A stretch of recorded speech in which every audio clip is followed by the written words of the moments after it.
Salam damai dalam nama Yesus Kristus. Kembali lagi kita di dalam pelayanan anak-anak sekolah minggu. Pada hari ini saya akan menjelaskan kepada kita tentang pelajaran yang ketiga yang bertajuk mengenal anak. Di mana di dalam tajuk ini kita akan mengetahui siapakah anak-anak, apakah keperluan anak-anak, dan bagaimana kita mengenal tahap usia anak. Walaupun setiap anak adalah unik, namun Alkitab berkata bahwa seorang anak adalah manusia utuh yang memiliki karakter rohani yang sama, yaitu yang pertama, anak adalah karunia Tuhan. Memang setiap anak lahir dari seorang ayah dan ibu, namun demikian terbentuknya anak di dalam kandungan adalah karya keajaiban yang semata-mata hanya dapat terjadi karena kehendak Tuhan.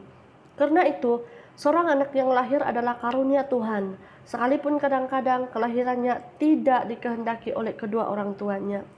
Yang kedua, anak berharga di mata Tuhan. Sikap Tuhan Yesus ketika menyambut anak-anak menunjukkan bahwa anak-anak tidak pernah dipandang sebelah mata oleh Tuhan. Anak-anak disambut dan diberkati sebagai seorang pribadi yang perlu dilayani dan diperhatikan karena jiwa mereka berharga di mata Tuhan.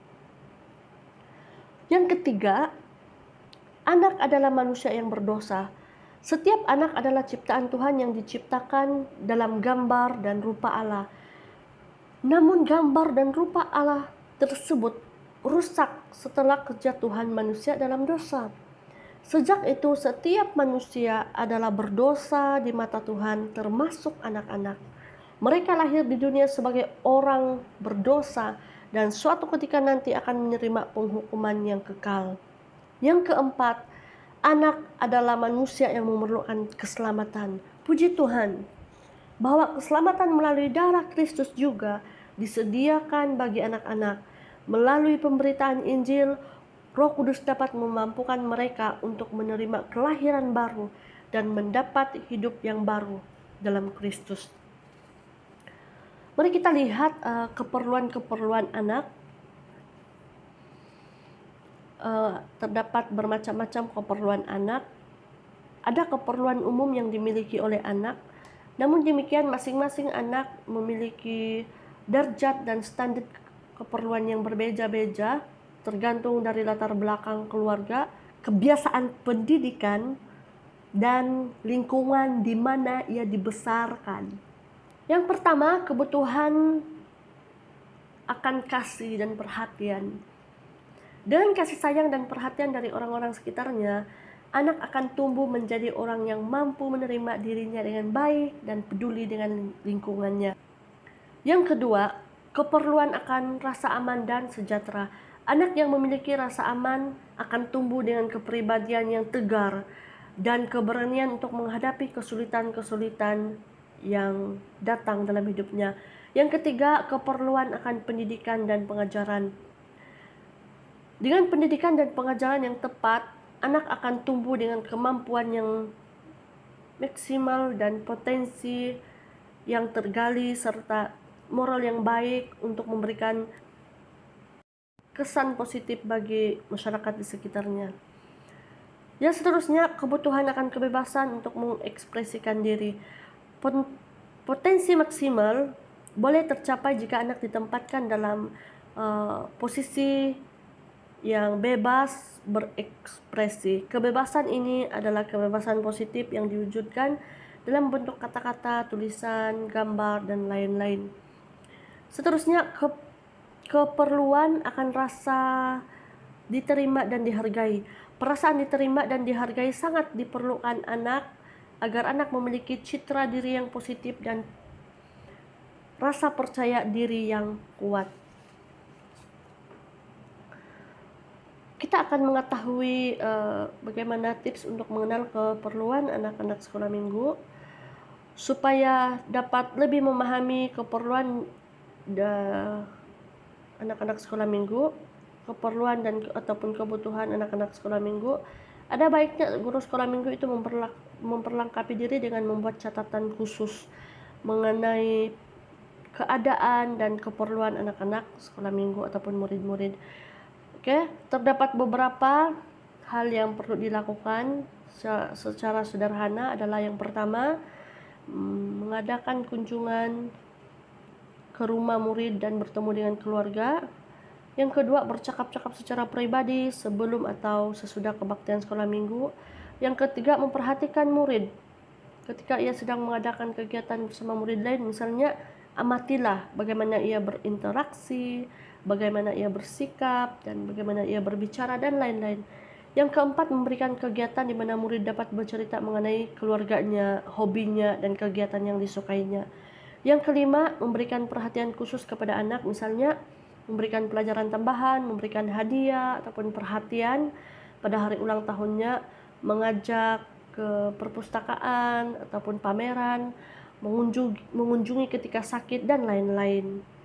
Dan yang seterusnya, yang keenam adalah mencatat peristiwa khusus yang terjadi ketika bersama dengan anak. Misalnya, melihat ekspresi anak ketika sedih, kecewa, marah, gembira, dan sebagainya.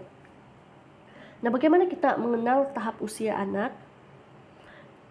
Berikut adalah perbedaan karakter anak. Kita akan lihat dari segi berbagai keadaan, jasmani, mental, sosial, emosi, dan rohani mereka. Yang pertama, anak yang berumur 6 hingga 8 tahun. Kita lihat sikap mereka ataupun keadaan mereka secara jasmani. Secara jasmani mereka bertumbuh, tapi kecepatannya semakin melambat. Mereka masih menyukai berbagai aktiviti yang memerlukan banyak gerak seperti berlari, melompat, dan berjalan-jalan.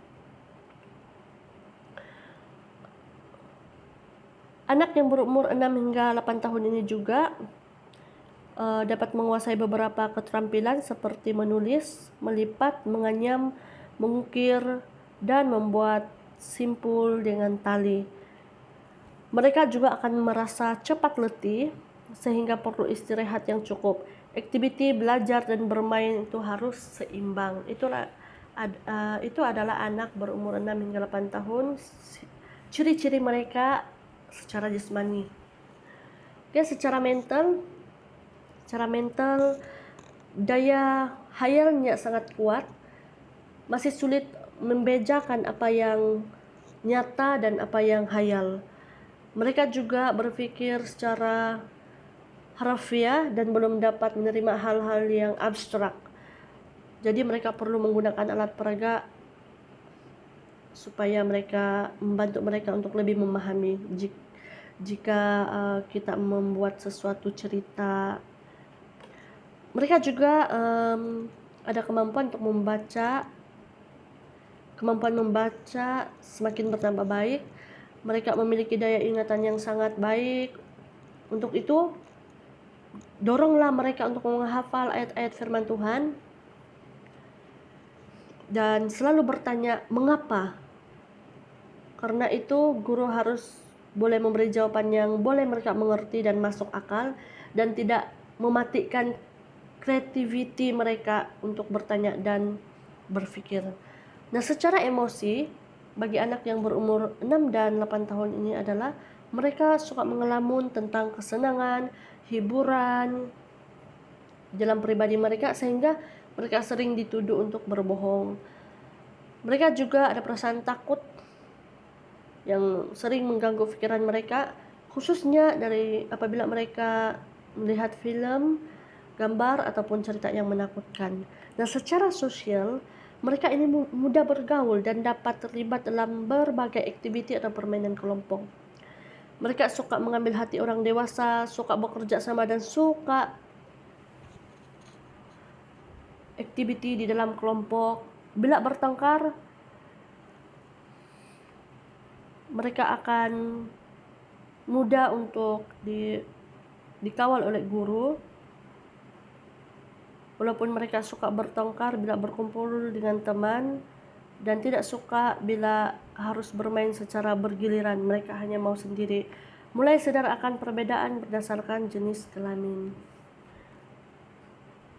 Secara rohani, imannya murni dan menaruh minat terhadap kebenaran, dapat berdoa dengan kata-kata sendiri secara spontan. Pada umumnya mereka suka pergi ke sekolah minggu. Semua pengalaman rohaninya adalah meniru tingkah laku dan teladan orang dewasa. Itu adalah anak-anak yang berumur 6 hingga 8 tahun. Kita akan melihat anak-anak yang berumur 9 hingga 11 tahun secara jasmani. Keadaan kesehatan cukup baik, sudah tidak mudah terserang penyakit, mereka memiliki selera makan yang besar, kegiatan outdoor sangat sesuai untuk mereka. Mereka aktif dan penuh semangat, senang melakukan kegiatan yang sulit dan bersifat menantang. Pertumbuhan fisik dan psikologi anak perempuan pada umumnya lebih cepat daripada anak lelaki. Itu adalah secara jasmani. Secara mental, anak-anak yang berumur 9 hingga 11 tahun ini secara mental mereka suka mengoleksi barang-barang, benda-benda seperti gambar, stiker, dan benda-benda kecil lainnya.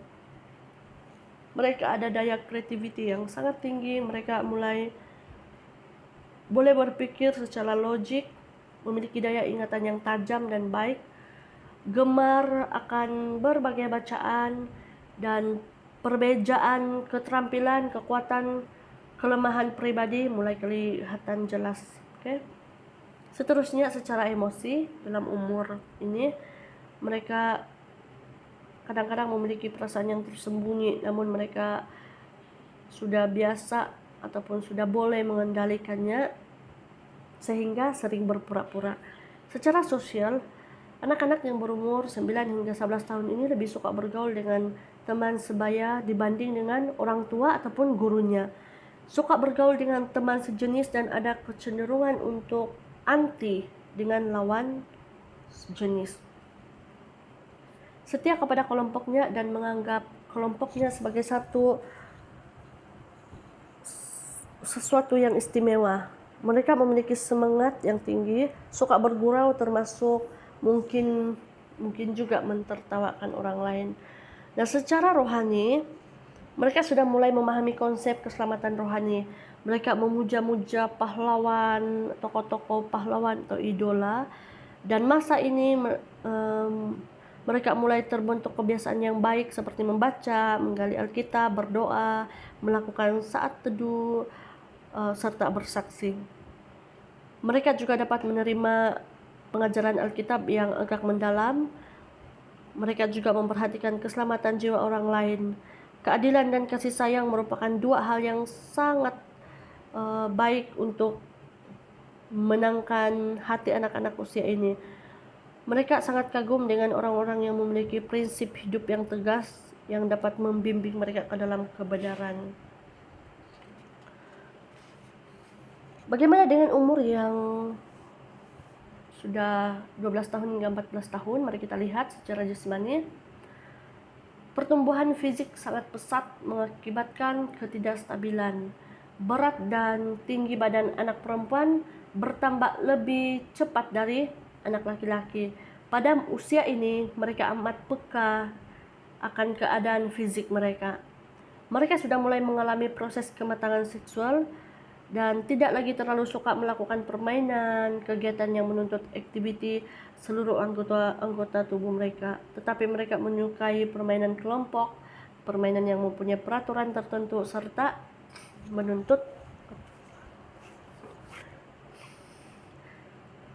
mereka menyukai permainan kelompok, permainan yang mempunyai peraturan tertentu, serta menuntut keterampilan. Secara mental pula kita lihat umur 12 hingga 14 tahun ini mereka memiliki kepekaan intelektual yang tinggi, suka eksplorasi, perasaan ingin tahu, minat yang besar terhadap sekeliling, suka berdebat dan mengkritik. Guru sebaiknya tidak mudah tersinggung dan marah. Mereka menuntut segala sesuatu yang logik dan boleh diajak berpikir secara serius, tetapi kurang pengalaman. Sering juga terlalu cepat mengambil kesimpulan dan keputusan. Mereka masih suka berimajinasi, tapi kali ini pikiran dan imajinasi mereka mendasari berbagai pengharapan dan tujuan yang ada di dalam hatinya. Mereka mulai peka melihat ketidakcocokan antara perkataan dan praktik. Yang seterusnya, secara emosi mereka tidak stabil, sebentar naik, sebentar turun. Secara sosial, boleh dikatakan bahwa seorang anak pra-remaja akan melakukan apa saja untuk memperoleh atau mempertahankan status dalam kelompoknya. Hubungan antara laki-laki dan perempuan sangat menjurus pada hal-hal yang kurang sehat, termasuk juga orang dewasa lawan jenis. Secara rohani, dalam menghadapi pergumulan jiwa seorang anak pra-remaja, pertahanan yang baik adalah melakukan suatu serangan. Jika mereka diberi kesempatan yang penuh tantangan untuk aktif bagi Kristus, mereka akan bertumbuh secara rohani. Mereka tidak lagi beribadah karena paksaan orang tua. Mereka memerlukan contoh konkret, pengalaman yang nyata, serta relevan dengan pengajaran yang diterimanya dari gereja dalam kehidupannya sehari-hari. Memiliki banyak pertanyaan tentang kebenaran, dan mereka mencari kebenaran yang sejati. Itu adalah anak-anak berumur 12 hingga 14 tahun. Terima kasih untuk perhatian. Demikian pelajaran kita di dalam pelayanan anak-anak sekolah minggu, pelajaran yang ketiga. Kita akan terus di dalam pelajaran yang keempat pada masa yang akan datang. Terima kasih, Tuhan Yesus memberkati kita semua.